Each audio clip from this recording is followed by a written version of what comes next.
স্নেহের ছাত্রছাত্রী, আজকের আলোচনা পি ব্লক মৌলগুলি নিয়ে। পি ব্লক মৌলের রাসায়নিক বিক্রিয়া। আজকের লেসনে আমরা মূলত যে পি ব্লকের 5টি মৌল nitrogen, phosphorus, arsenic, antimony, bismuth, এই মৌলগুলির মূলত যে রাসায়নিক বিক্রিয়া সেটা হাইড্রোজেনের সঙ্গে বা অক্সিজেনের সঙ্গে বা হ্যালোজেনের সঙ্গে যে বিক্রিয়াগুলো আছে আর কি, বা তাদের যে বিভিন্ন জারণ অবস্থা আছে, আজকে মূলত আমরা এই বিক্রিয়া সংক্রান্ত বিষয়গুলো জানার আগে তাদের জারণ অবস্থা নিয়ে আলোচনা করব। আজকের লেসনে আমরা এই মৌলগুলির বিভিন্ন যে জারণ অবস্থা, সেই জারণ অবস্থা নিয়ে আলোচনা শুরু করি। গ্রুপ 15 মৌলগুলির মধ্যে প্রথম সদস্য হচ্ছে নাইট্রোজেন। আমরা জানি নাইট্রোজেন গ্যাসীয় অবস্থায় N ট্রিপল বন্ড ইং এই অবস্থায় থাকে। আসলে এই ট্রিপল বন্ড হওয়ার কারণে এরা রাসায়নিকভাবে খুবই নিষ্ক্রিয়। আর আমরা জানি উপর থেকে যত নিচে যাব, অর্থাৎ নাইট্রোজেন থেকে যত বিসমাথ পর্যন্ত যাব, নর্মালি কি হয় না, বন্ধন এনথালপির মান কমে।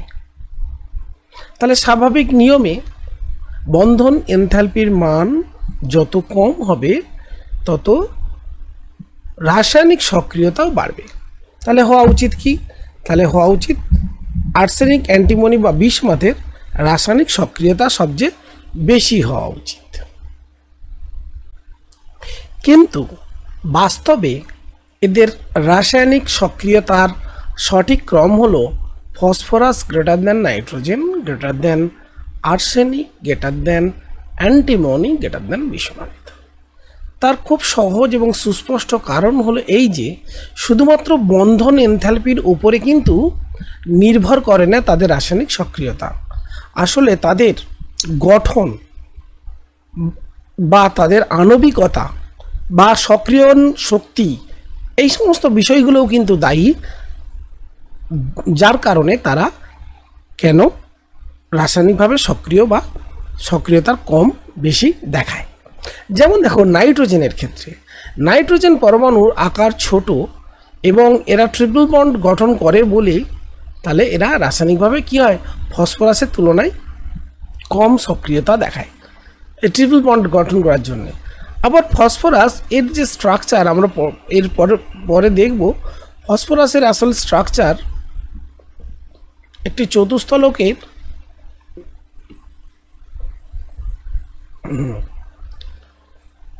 একটি চতুস্থলকের ন্যায় আছে। ভালো করে দেখিয়ে দিই এটা। তাহলে দেখো গঠনটা একটা পিরামিডের মতো, তাই না? তো এখানে এই দেখো এদের মধ্যে কি আছে, পি বন্ড পি এর যে কৌণিক পীড়ন, এই পীড়নের কারণে এই বন্ড সহজে ভেঙে যায়।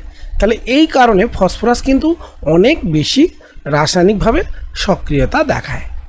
কিন্তু প্রসঙ্গক্রমে উল্লেখ করব যে আর্সেনিক, অ্যান্টিমনি বা বিসমাথ সেভাবে এরা কিন্তু রাসায়নিকভাবে অতটা সক্রিয় নয়। ফসফরাসের এই কৌণিক পীড়নের জন্যই আসলে এ অনেক বেশি সক্রিয়তা দেখায়।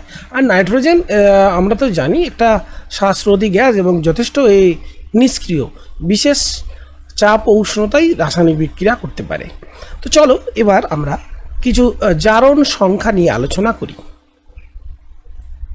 আচ্ছা, প্রথমেই দেখো আমরা যে জেনারেল ইলেকট্রনিক অ্যারেঞ্জমেন্ট বা সাধারণ যে ইলেকট্রন বিন্যাস এই গ্রুপ 15 মৌলগুলো, সেটা একটুখানি মনে করব। সেটা দেখো, নর্মালি আমরা জানি কি NS2 NP3। দেখো এদের নিকটবর্তী নিষ্ক্রিয় মৌলের সাধারণ ইলেকট্রন বিন্যাস কী হবে, NS2 NP6। এটা লক্ষ্য করো, এটা কি ফুল ফিল্ড আর এটা হাফ ফিল্ড। হুন্সের রুল অনুযায়ী এই হাফ ফিল্ড পি অরবিটাল বেশ কি ইলেকট্রনিক্যালি স্টেবল, অর্থাৎ সুস্থিতি লাভ করে।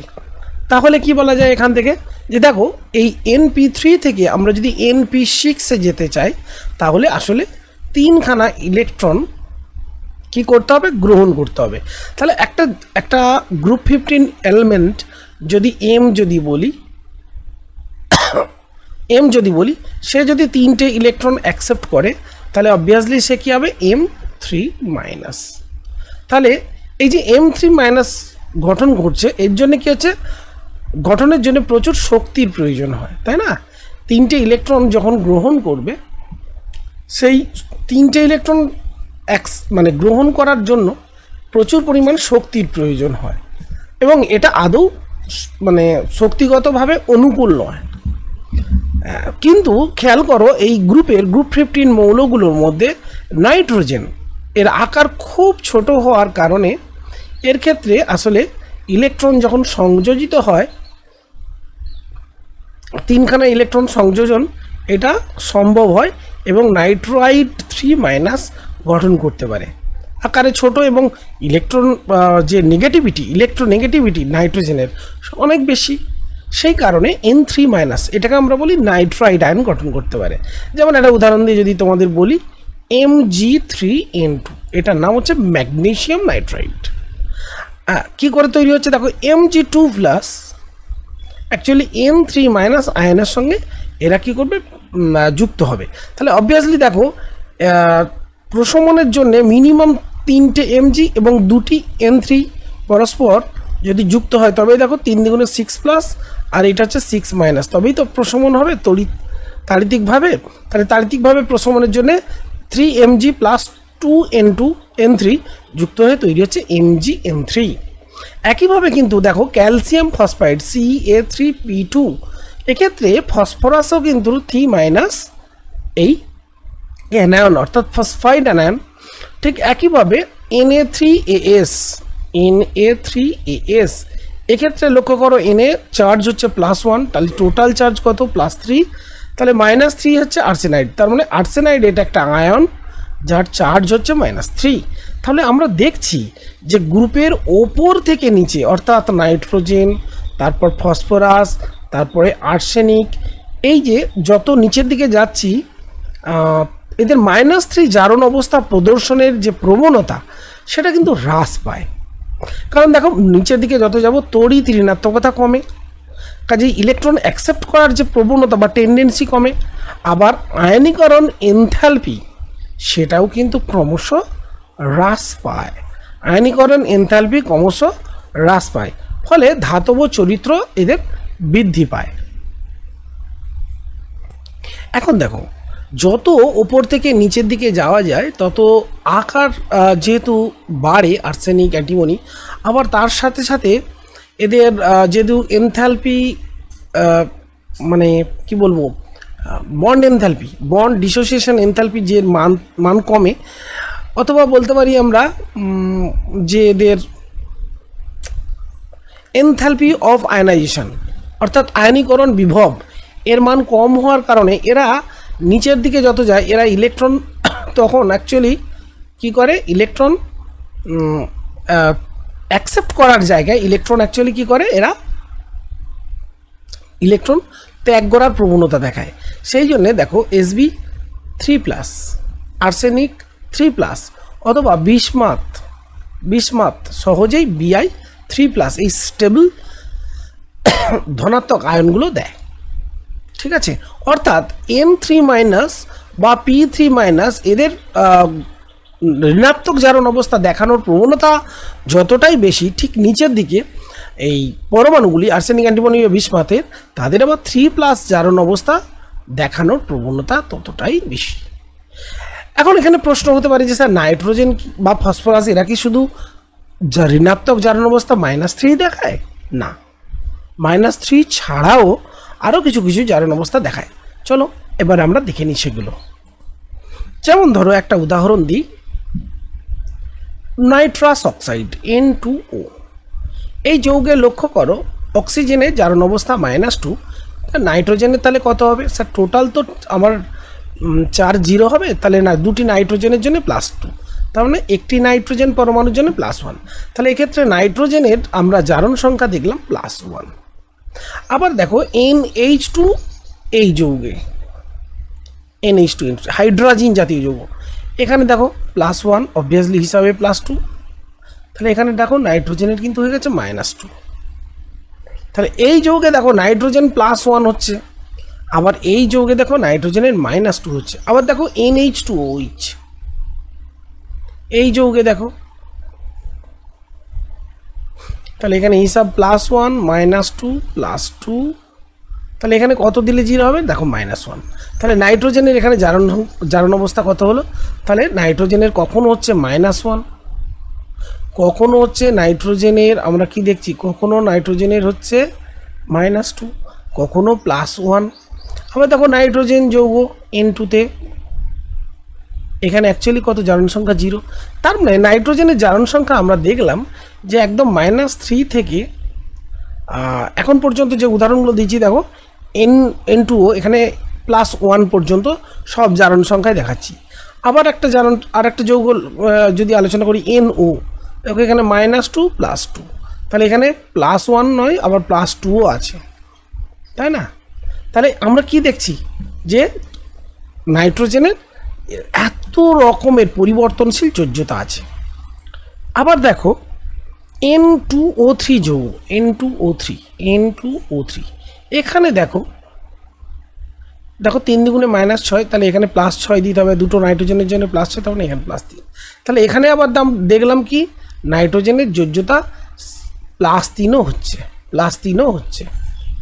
আবার দেখো N2O5 নাইট্রোজেন পেন্টক্সাইড, সেক্ষেত্রে দেখো এখানে হচ্ছে +5। কী করে হচ্ছে নিশ্চয়ই বুঝতে পারছো, -2, তাহলে হিসাবে হচ্ছে -10, কত দিলে 0 +10, তাহলে দুটি নাইট্রোজেনের জন্য +10, তাহলে একটা নাইট্রোজেনের জন্য জারণ সংখ্যা হচ্ছে +5। তাহলে এখানে আমরা কি দেখলাম, এখানে দেখলাম যে আসলে নাইট্রোজেনের জারণ সংখ্যা -3 থেকে ইনক্লুডিং 0 +5 এতগুলি জারণ সংখ্যা দেখাতে এরা বিভিন্ন যৌগে বিভিন্ন মানে জারণ অবস্থা এরা প্রদর্শন করে। হ্যাঁ, তবে এখানে আমাদের মনে রাখতে হবে যে আসলে এই যে নাইট্রোজেন যে +5 জারণ অবস্থা দিচ্ছে, তার মানে কিন্তু এর সমযোজ্যতা 5 না। যেমন Na5 এই যৌগের অস্তিত্ব নেই, তার কারণ এখানে নাইট্রোজেনকে 5টা কিন্তু আলাদা সিঙ্গেল বন্ড ফর্ম করতে হতো, যেটা নাইট্রোজেনের পক্ষে সম্ভব নয়। কারণ নাইট্রোজেন তো এক্সপানশন অফ অক্টেট করতে পারবে না। কারণ নাইট্রোজেনের 2s2p কোনো ডি অরবিটাল নেই। তো স্বাভাবিকভাবেই এখানে নাইট্রোজেনের লক্ষ্য করো যে টোটাল 5টা ইলেকট্রন, তার মধ্যে এটা দেখো একটা কোঅর্ডিনেট বন্ড, দুটো ইলেকট্রন ডোনেট করেছে, এখানে একটা সিঙ্গেল বন্ড এবং এখানেও একটা সিগমা বন্ড, তাহলে 3টে কিন্তু সিগমা বন্ড, অর্থাৎ কোভ্যালেন্ট বন্ড ফর্মেশন অ্যাকচুয়ালি 3টে, আর এই ডবল বন্ড ফর্ম করেছে, এখানে পিপি একটা বন্ড ফর্মেশন হয়েছে। তাহলে এখানে নাইট্রোজেনের সমযোজ্যতা কিন্তু 3, ও কিন্তু নাইট্রোজেন কিন্তু সমযোজ্যতা 5 নয়। কাজেই নাইট্রোজেন এক্ষেত্রে হিসেবে আমরা দেখাচ্ছি জারণ অবস্থা +5, তার কারণ নাইট্রোজেন এখানে ডাবল বন্ড ফর্ম করছে, সে কারণে নাইট্রোজেনের হিসাবে এটা জারণ অবস্থা 5 আসছে। সেটা কোনো এককভাবে 5টা বন্ড ফর্মেশনের জন্য নয়। কাজেই আমরা মনে রাখবো যে নাইট্রোজেন যেহেতু নাইট্রোজেনের সমযোজ্যতা সর্বাধিক 3, কাজেই নাইট্রোজেন NCl5 বা Na5 এইরকম কোনো যৌগ তৈরি করতে পারবে না, যেখানে এক বন্ধন দ্বারা কোনো অ্যাটমের সঙ্গে যুক্ত হবে, কিন্তু এর ডবল বন্ড ফর্ম করতে পারে, এবং সেক্ষেত্রে আমরা দেখেছি যে জারণ অবস্থা কিন্তু 5 হতে পারে। কাজে এটা আমরা মনে রাখবো, জারণ অবস্থা 5 মানেই যে তার সমযোজ্যতা 5 হবে এটা না। এটা একটা আমাদের বিষয় এখানে মনে রাখার। সুতরাং এ প্রসঙ্গে এখানে একটা প্রশ্ন হতে পারে যে তাহলে নাইট্রোজেনের সর্বাধিক কোভ্যালেন্সি বা ম্যাক্সিমাম কোভ্যালেন্সি কত? না, অবশ্যই দেখো নাইট্রোজেনের আমরা জানি, দেখো টোটাল বন্ডিংয়ের জন্য অ্যাভেলেবল অরবিটাল হচ্ছে এখানে 1টি আর এখানে 3টি। তাহলে অবভিয়াসলি 4টে কোভ্যালেন্সি হতে পারে ম্যাক্সিমাম, তাই না? যেমন ধরো NH4 এই যৌগে নাইট্রোজেন কি করতে পারে, নাইট্রোজেন এইভাবে ম্যাক্সিমাম কোভ্যালেন্সি কত দেখাতে পারে, 4। ওকে, হ্যাঁ, ঠিক একইভাবে নাইট্রোজেনের ক্ষেত্রে যেমন 4 হচ্ছে, অন্যান্যভাবে মানে অন্যান্য এলিমেন্টের ক্ষেত্রে ধর ফসফরাস, এদের ক্ষেত্রে অবশ্যই আমরা বলবো 5 বা 6 পর্যন্ত সমযোজ্য, যেমন PCl5। এখানে নাইট্রোজেনের আমরা দেখছি যে এই ফসফরাসের আমরা দেখছি সমযোজ্যতা 5। আবার PCl6 বা মাইনাস বা PF6 মাইনাস, এক্ষেত্রে আমরা দেখছি সমযোজ্যতা 6। আবার ধরো PCl5 PCl6, হ্যাঁ এগুলো বললাম। তাহলে দেখছি যে নাইট্রোজেন বা ফসফরাস বা এই সমস্ত মৌলগুলি নাইট্রোজেন ফসফরাসের মতো অধাতব মৌলগুলির ক্ষেত্রে সর্বাধিক সমযোজ্যতা কত হতে পারে? 5 বা 6 হতে পারে ফসফরাসের ক্ষেত্রে, কিন্তু নাইট্রোজেনের ক্ষেত্রে সর্বাধিক সেটা হচ্ছে 4। আর এখানে আরেকটা জিনিস বলার আছে, দেখো যে nitrogen, phosphorus, arsenic, antimony, bismuth, তো নিচের দিকে আমরা জানি ধাতব ধর্ম বাড়ে। তাহলে ধনাত্মক জারণ অবস্থা যদি আলোচনা করি, তাহলে অবভিয়াসলি +3 এবং +5 এই দুটি জারণ অবস্থা কমন। কাদের ক্ষেত্রে? না, এই ধাতুকল্প এবং ধাতুর ক্ষেত্রে +3 এবং +5। অবভিয়াসলি নাইট্রোজেনও +3 +5, ফসফরাসও দেয়, কিন্তু বিসমাথের ক্ষেত্রে এইটা খুব অস্থায়ী ডিউ টু ইনার্ট পেয়ার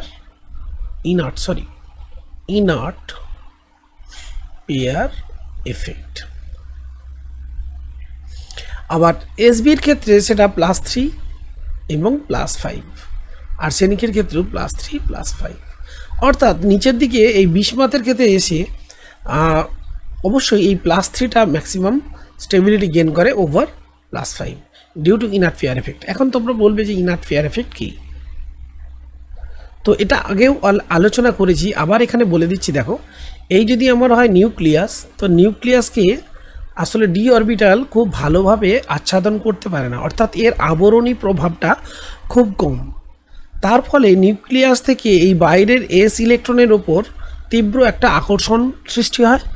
এর ফলে এই 6টি মানে পি অরবিটালে 6p সাব অরবিটালে এর থেকে ইলেকট্রন আসলে বিসমাথ সহজেই ত্যাগ করে, কিন্তু এই দুটি ইলেকট্রন সহজে ত্যাগ করতে চায় না, এই 6s ইলেকট্রনটা, কারণ এর প্রতি একটা তীব্র আকর্ষণ তৈরি হয় নিউক্লিয়াসে। সেই জন্য এই ইলেকট্রনগুলোকে আমরা বলি ইনার্ট ইলেকট্রনস। তাহলে অবভিয়াসলি আমরা দেখলাম কি, দেখো বিআই এর নিউক্লিয়াস থেকে যদি 3টে ইলেকট্রন সহজে বেরিয়ে যায়, তাহলে তৈরি হবে Bi3+। আর যদি অতিরিক্ত শক্তি খরচ করে আরও 2টি ইলেকট্রন এর থেকে রিলিজ করা হয়, তবেই হবে Bi5+। কিন্তু এই Bi5+ এতটাই দুস্থিত যে এ সহজেই ইলেকট্রন অ্যাকসেপ্ট করে Bi3+ গঠন করে। তাই বলা যায় যে +3 জারণ অবস্থা আসলে বিসমাথের ক্ষেত্রে সর্বাধিক সুস্থিত। ঠিক এ কারণেই এরকম একটা প্রশ্ন হয় আসলে, SB যার জারণ অবস্থা 5, BI জারণ অবস্থা 5, এদের মধ্যে কে বেশি অধিক শক্তিশালী জারক দ্রব্য? তো দেখো, জারক দ্রব্য তাকেই বলে যে অন্যকে জারিত করে, তার মানে যে ইলেকট্রন অ্যাকসেপ্ট করে সহজে। দেখো Bi5 সহজেই আমরা এক্ষুনি আলোচনা করলাম যে ইলেকট্রন অ্যাকসেপ্ট করে আসলে তৈরি করে Bi3। এটা একটা সুস্থিত জারণ অবস্থা Bi3। কিন্তু SB এর 5 এবং 3 উভয়ই সুস্থিত, কাজে SB এর ইলেকট্রন গেন করার টেন্ডেন্সি অতটা Bi এর মতো নেই। SBও হতে পারে, ইলেকট্রন গেন করতে পারে, অর্থাৎ কাউকে জারিত করতে পারে, যা অন্যকে জারিত করে নিজে বিজারিত হতে পারে। তো এই নিজে বিজারিত হওয়ার প্রবণতা যার যত বেশি হবে, অবভিয়াসলি উল্টোটা অন্যকে জারিত করার প্রবণতাও তত বেশি হবে, তার মানে অন্য স্পিসিসটা জারিত হবে। তাহলে দেখো সেক্ষেত্রে Bi5 অবভিয়াসলি একটি দুস্থিত জারণ অবস্থা, কারণ এই সহজেই ইলেকট্রন অ্যাকসেপ্ট করে সুস্থিত Bi3 তৈরি করে। তাই আমরা বলতে পারি যে Bi5 বিসমাথ 5 আসলে একটি শক্তিশালী জারক দ্রব্য। কার থেকে? Sb5 এর থেকে জারণ মানে জারণ ধর্মের প্রবণতা আমরা যদি আলোচনা করি। আবার দেখো একটা উদাহরণ দেয়া যাক।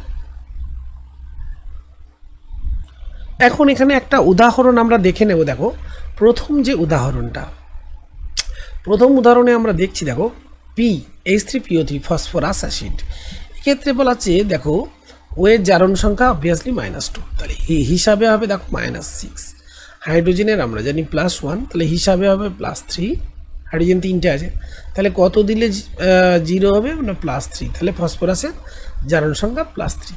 ঠিক একইভাবে এখানে দেখো -2 হিসাবে -8 হিসাবে +3, কত দিলে 0 হবে +5, তাহলে ফসফরাসের এখানে দেখো +5 আর এখানে ফসফরাসের দেখো +3, তাহলে +3 থেকে +5 হওয়া এটা মানে কি বলে জারণ সংখ্যার বৃদ্ধি, তার মানে এখানে জারণ ঘটেছে।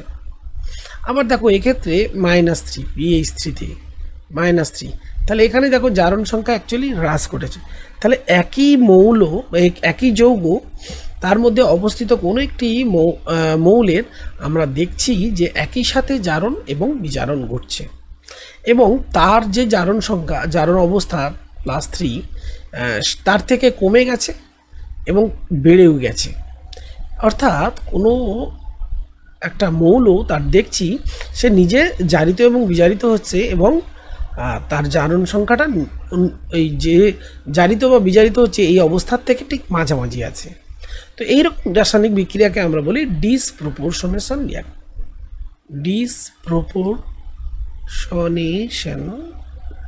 রিয়াকশন। ঠিক একইভাবে নাইট্রাস অ্যাসিডের ক্ষেত্রে দেখো ওয়ের -2, তাহলে হিসাবে কত হবে -2 হিসাবে হবে -4। হাইড্রোজেনের +1, কত দিলে 0 +3, সেই কারণেই +3 হয়েছে, এটা অনেকের প্রবলেম হয়।